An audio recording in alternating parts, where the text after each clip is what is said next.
Hello and welcome back to another edition of Eternal Evolution. This is Akbar the Buff Master coming at you with this video.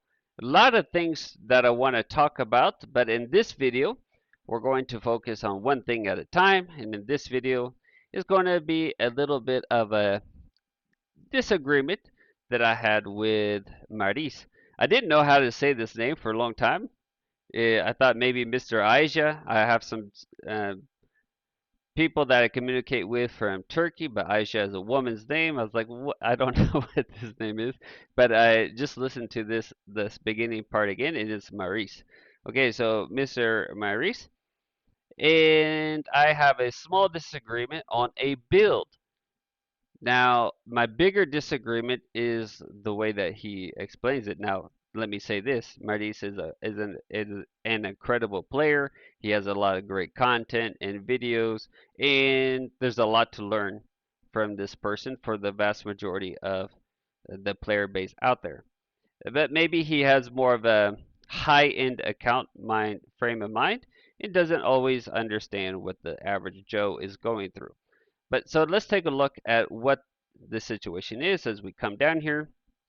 In the video, Mrayse mentions that Jaxidi to build Jaxidi, it should be first crit rate, second to make sure that he has 200 accuracy, then crit damage, and then HP. Okay, he puts it in this order. But my biggest problem is the fact that he says make sure you have 200 accuracy, crit rate, and then accuracy, and then crit damage, then HP. In my personal experience in testing, which we are going to go through again, I've done some testing in previous videos. I went back and double checked. I also referred to a guildmate that has run both AC and HP builds, and we're going to also look at some of his comments in respects to this um, debate here. So, in my experience, HP stacking HP has done more damage with Jaxidi before this, and but he insists on HE on accuracy. Sorry. So I left this comment that great video and stuff, but for PVE, this is the point here for PVE and stacking HP gives more damage. He says that that is certainly just not true, that you need accuracy for PvE as well. So is that the truth? Do we need accuracy for PvP? Or sorry, for PvE.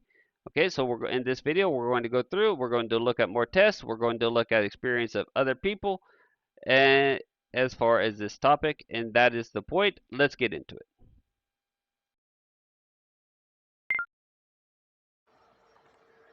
Okay, so the first thing that we're going to look at are the builds. Okay, so what Mrayse said is to prioritize crit rate, then go crit damage, HP, and then accuracy. Now, I did not compare prioritizing crit damage over HP, right? So in both of these, crit damage is extremely low or non-existent. Okay, but they are pretty even. So the true test here is between HP and accuracy. I have a percent crit rate on my commander, and then the extra 5%. So both of these are over 100% crit rate. Okay, on the left we have a 1 million hit points and the 200 accuracy. On the right we have again 100% crit rate. We have 1.6 million HP with 30 accuracy, coming just short, I think, of 100, or maybe we do have 100, but no, just short of 100 over here. Okay, so let's look at damage comparison. The first comparison we're looking at is stage 15 of one of the Catosian triangles. I believe this is Crimson, not Crimson, Molten Abyss, but it doesn't matter. Crimson Rot, whichever one it is. The point is, it's one of the stages in the Catosian triangle, but not the boss. I have a couple different here. I ran various tests, various runs, but as there are multiple mobs the damage varies depending on how many of the mobs you're getting. I ran it both on auto and on manual. Okay, the maximum damage with the accuracy helm, the maximum that he ever did was 349.9 million. Whereas with the HP helm, the maximum that he did was 379.3 million. So advantage for HP helm. Now let's look at the next one, which is going to be the minimum. Okay, so that's the maximum that we ever got. The minimum, he did as low as 149.4 in the accuracy helm, and he never did less than 179 in HP helm. Okay, so again, manual test, auto test, and everything else. Both cases, the low or the high and the average all come out in favor of HP helm. Okay, this is with multiple mobs. Now you also see a little bit of a difference in Ampu. Again, this is going to depend which heroes or which mobs are in range.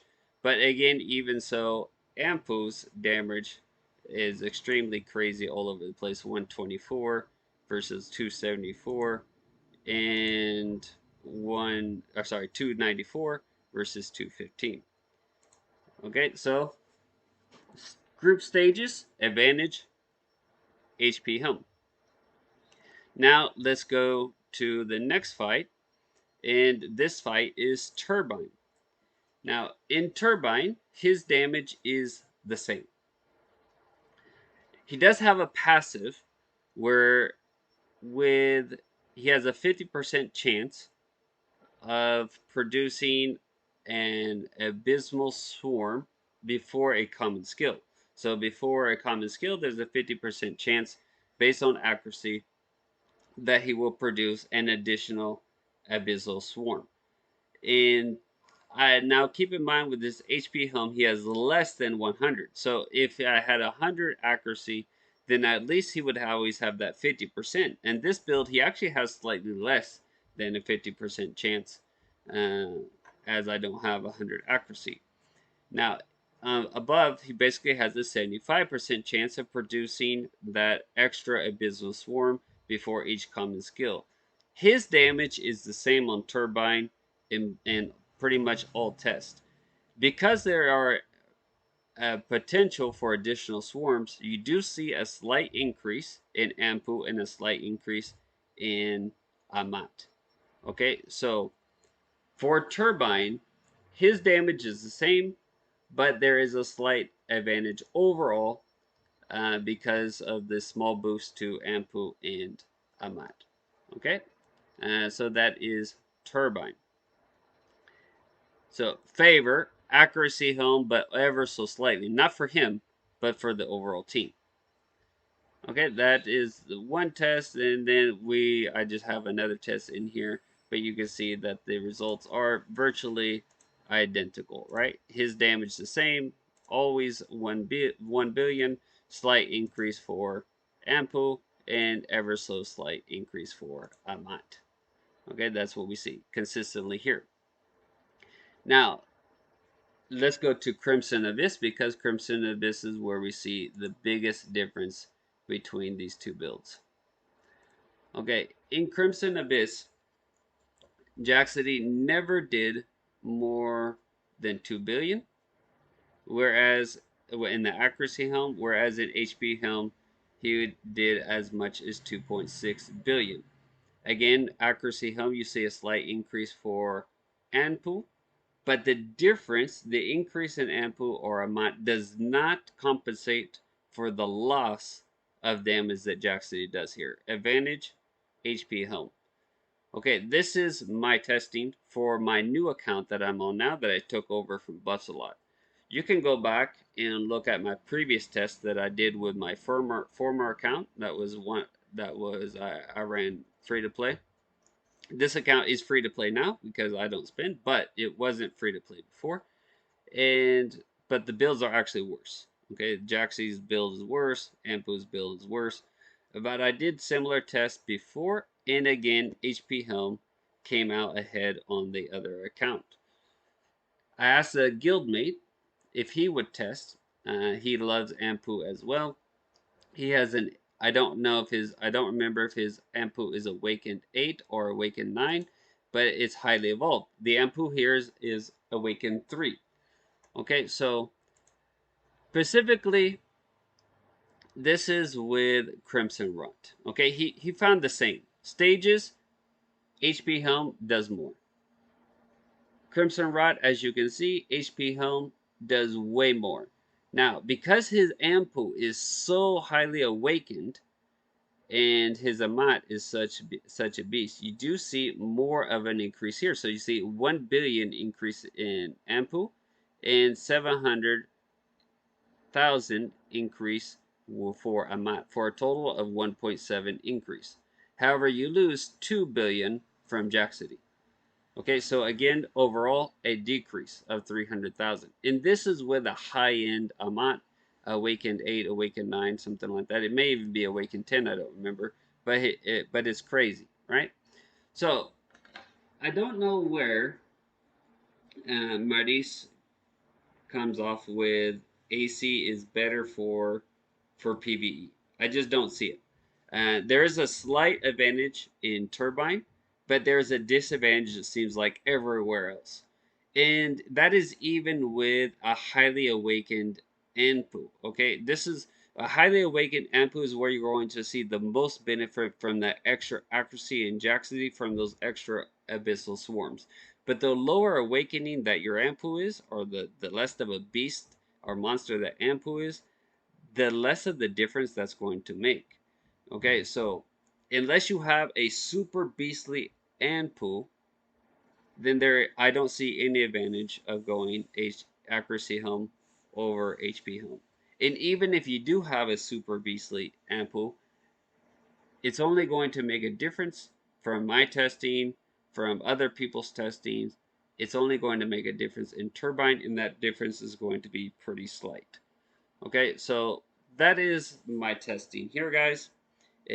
Maybe Mauricio will produce his own video on testing on why he feels that accuracy helm is better than HP helm in PvE content, right? Again, we're talking about PvE. Of course, in PvP, accuracy is nice because of all the crowd control that it does.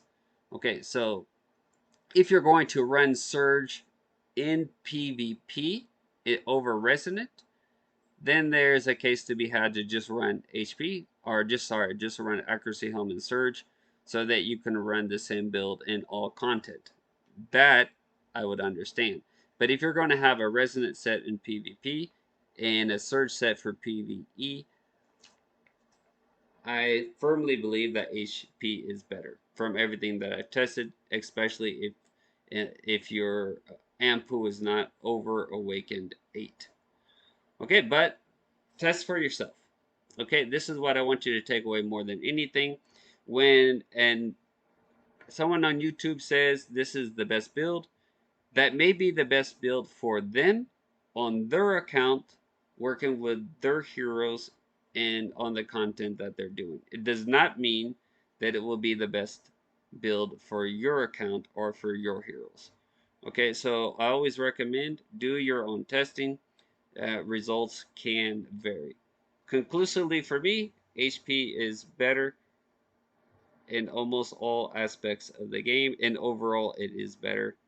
AC, if you're going to run the same surge set for both PvP and PvE, then I would run accuracy just to conserve materials. Okay, so that's going to do it for this comparison. Again, we invite Mrayse to do his own comparison, produce his results, and why he feels the accuracy helm is better for PvE content. Until next time, ciao for now.